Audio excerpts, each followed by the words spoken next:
Call Halal Yahweh Bashem Yahweh Bashem Rakakwadash. Double honors to the elders and apostles of Great Millstone to rule well. I am not a member, however, I've entered into their labors. Peace and mercy to the sincere brothers and sisters doing this wherever you are, whatever your lot may be. This is, I'm going to play two TikToks, seemingly related, but not really. You'll have to put the pieces together, okay? As you have an uptick in violence, you'll have an uptick in the defense, against violence, right? And, by that way, you'll have laws implemented that would allow certain people of a certain persuasion to get away with many different things, all the way up until where there is no rule of law, right? And then a lot of women, these proud women, are going to understand that there is no equality, right? As soon as these niceties fade away, so does your so-called equality. But things are only going to get worse. The squeeze is getting tighter, right? The fire that is kindled is growing. And that may be the title. So we'll just get to two TikToks. I'll get some scriptures, but I'm going to try to make it brief because I'm using my phone. And if I let it go too long, the recording won't even register. So here we go. Female runner attacked in a public restroom at a park. The man, who's a convicted sex offender, was waiting for her in a stall. Woman attacked by a stranger in a safe neighborhood. Woman attacked while running an S8 at 5:30 in the morning. Woman attacked and stabbed on a walking trail at Point Defiance Park in the middle of the day. I did a video on this one a couple videos back. It's very powerful. A survey asked female athletes, 92% of women feel concerned for their safety. A third said they'd been harassed. My instincts tell me that it's probably higher than a third. The nursing student in Georgia was stalked. Apparently she would cut through this guy's apartment complex and he would watch her. Alter the times when you run. Okay, next one. Actually, I want to grab the most obvious.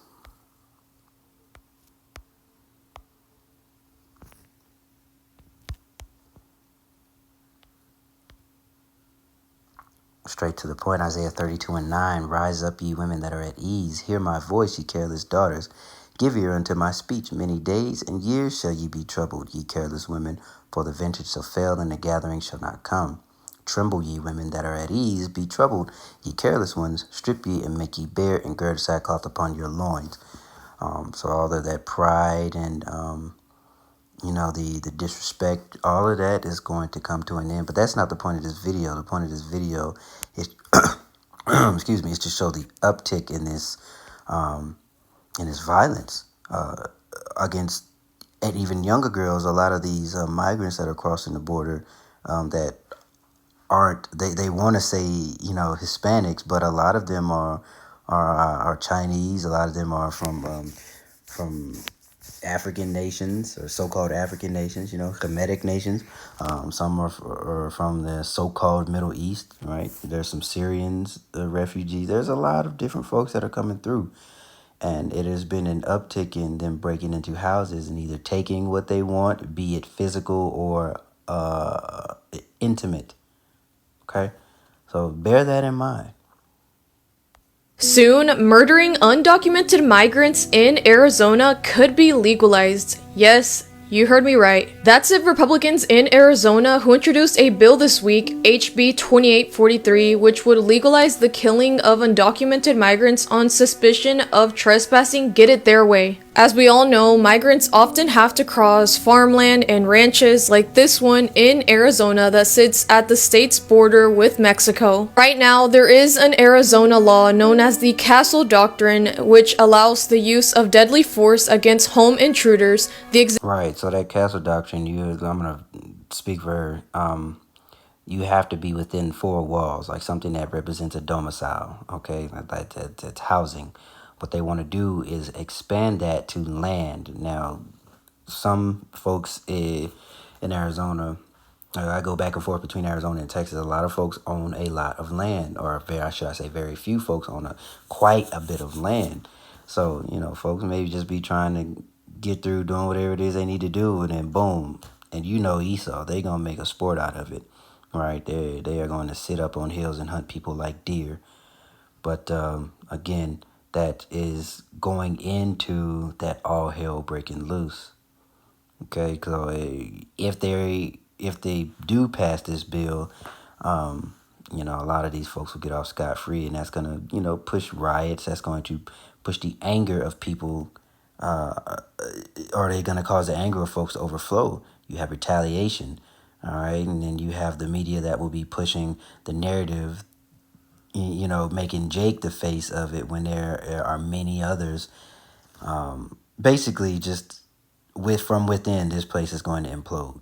Okay, everybody's gonna be fighting, and there's still food on the shelves. You can still go to Starbucks. You can still do things that you would normally be able to do, and folks are losing their mind. People are through.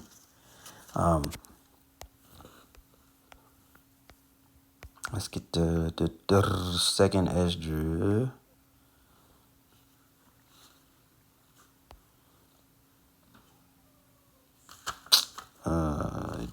I know it's.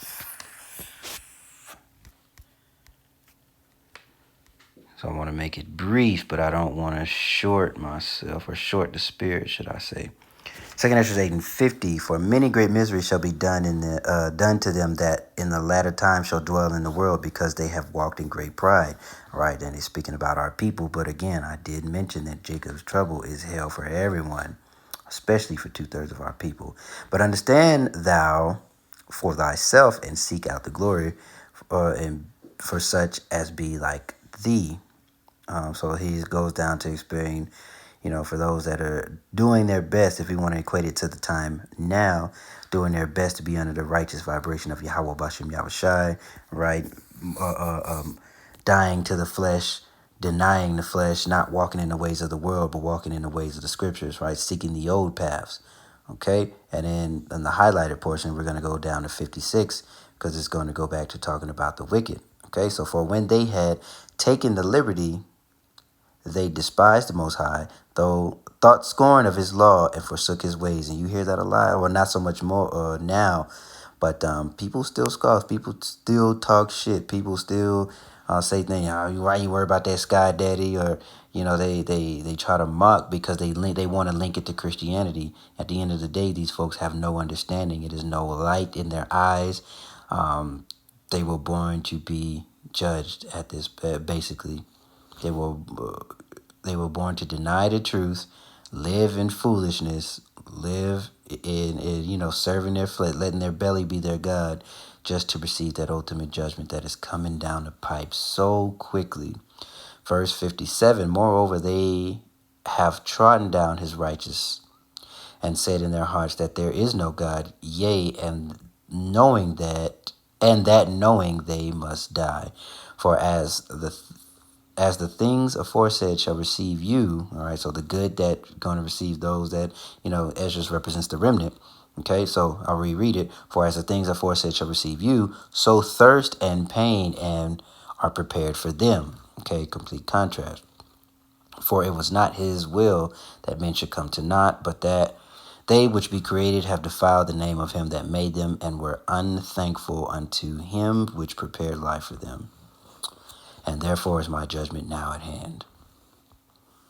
So you see, and like I said, there's each little fire is going to kindle and grow until, boom, we got the inevitable nuclear destruction, which is the lake of fire that the Bible, or that the Lord put the Spirit on his men to prophesy so long ago.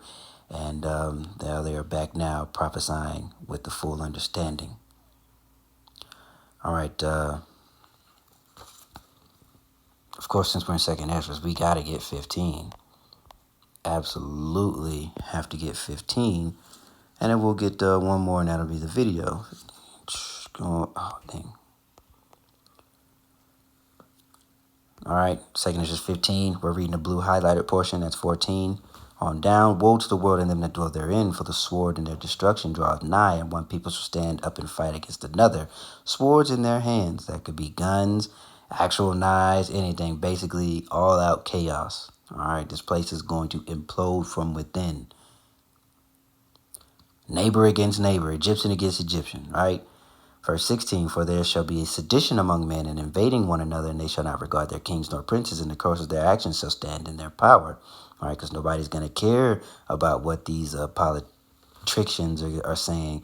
Nobody's going to care about what whoever sits in the presidential seat is saying. All they know is they're hungry. All right, all they know is whatever they had before, they ain't got it now.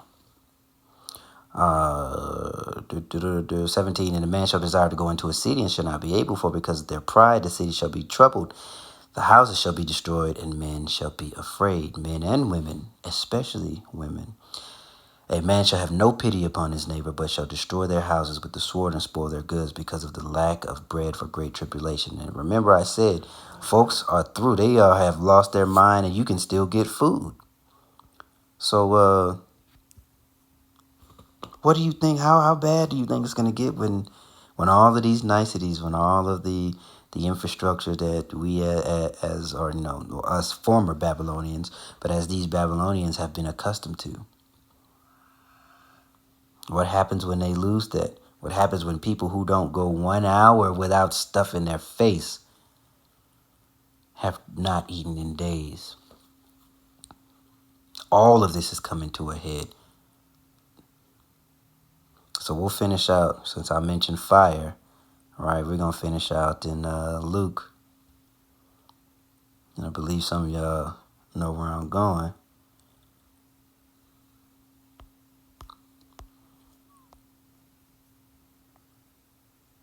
Boom, here we go. This is the final scripture. This is Luke 12 and 49. I am come to send a fire on the earth, and what will I if it be already kindled? All right, so upon Yahushai's return, it's already going to be fire. It's already going to be hell, all right? You know, when people say this thing is a dumpster fire, it's symbolic. When people say something is a dumpster fire, that is just chaos. It's out of order. Everything is it's just all over the place. All right, you can't control the fire once it gets out of hand, of course. So, with that being said, I pray that you are edified. I pray that you are, stay prayed up. I pray that you are striving for righteousness and leaning on Yahushai for where you fall short. Growing your spirit, man, so that when we approach, or when we are, we're already at the doorstep, but when that door opens for everything that has been prophesied, all of the hell that we're going to see, I pray that your spirit, man, is built up enough now while you have freedom to endure. All right. So with that being said, shalom.